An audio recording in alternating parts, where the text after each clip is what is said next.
I don't know whether RooTube is something which is ever likely to take off. It's a Russian video streaming platform owned by the Russian state media giant Gazprom Media, and it's being promoted in Russia as an alternative to YouTube. It's something that the Russian government can control. As tensions between Russia and the West have escalated, so too has Russia's desire to establish its own digital infrastructure independently of Western tech giants. And, what challenges does it face? The broader implications for YouTube's future in Russia. YouTube, which is owned by Google, has it's been a dominant platform in Russia with a monthly reach of around 96 million users, at least until this year in May. But the platform has faced increasing scrutiny and regulatory pressure from the Russian government and Russian authorities led by figures such as Alexander Knitstein, the chairman of the State Duma's Information Policy Committee, has criticized YouTube for what they perceive as anti-Russian policy, particularly in its removal of pro-Kremlin content and channels supporting the war in Ukraine. Krishtin noted that YouTube's loading times would slow down significantly, and they have, by up to 70% as a result of these tensions. So anybody who notices that YouTube does appear to be slowing down is quite right.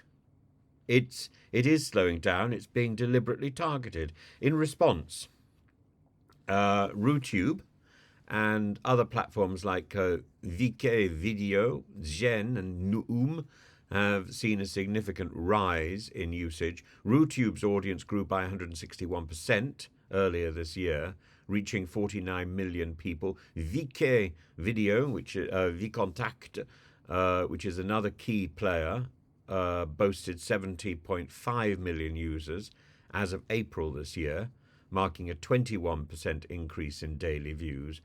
And these platforms have been tailored to compete directly with YouTube by offering exclusive content, employing popular local bloggers.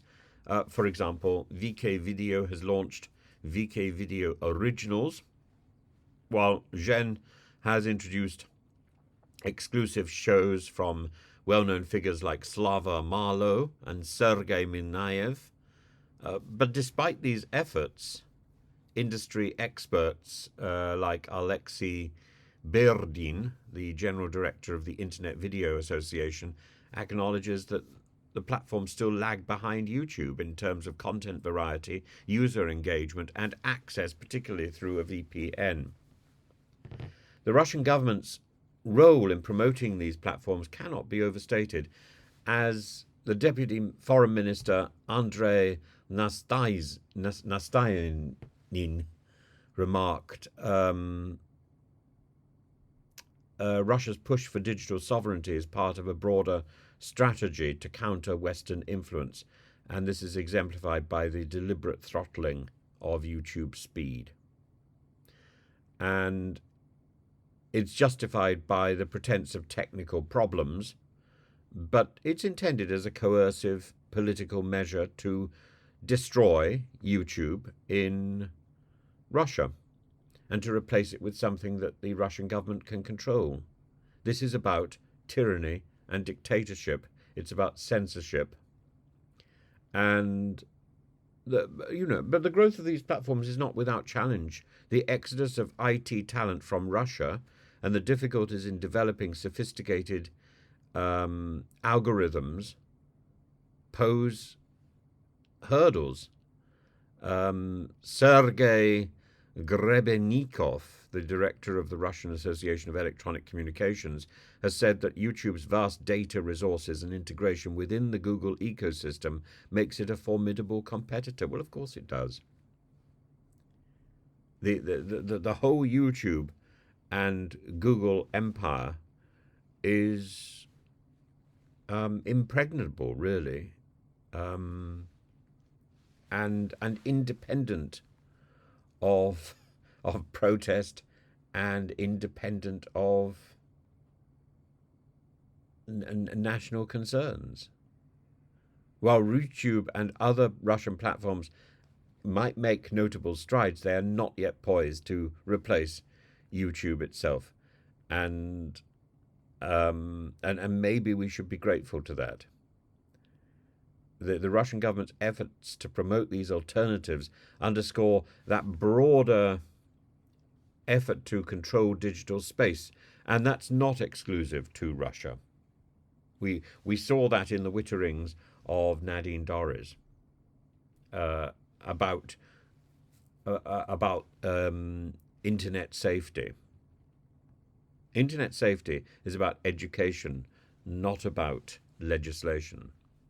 While systems exist like VPNs to bypass legislation and national restrictions,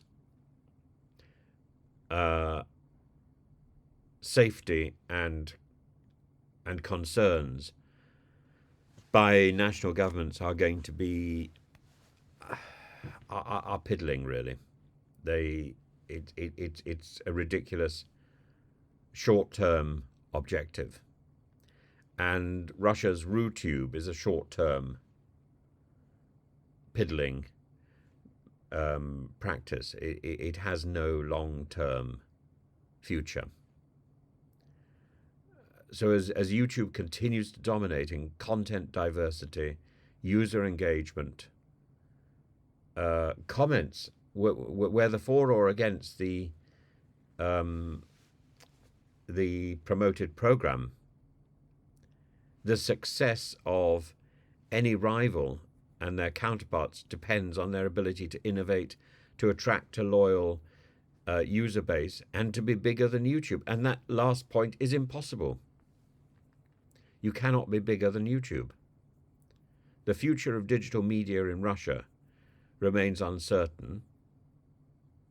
And maybe if one wishes to support the Ukrainian war effort and to spite the Kremlin's nonsense, one should say, go on, continue.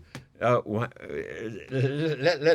have more of a celebration of the development of RuTube, because it just wastes money and time and effort that could otherwise be spent combating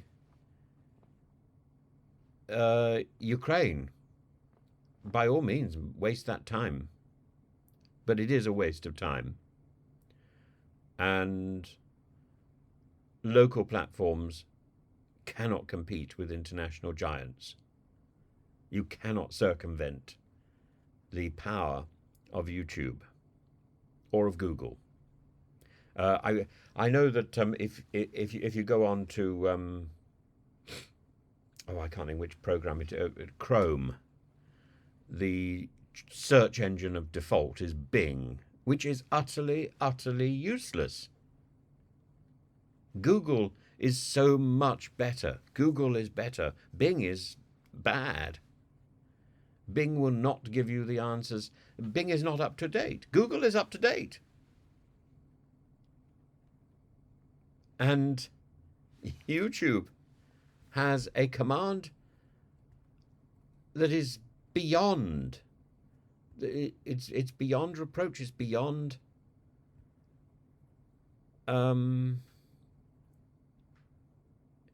it's beyond responsibility. And yes, we can complain about Google. Yes, we can complain about YouTube. But they are too big. The old thing, they're too big to fail. They are too big to respond, and they are too big to admit competition. Russia is whistling in the wind on this one.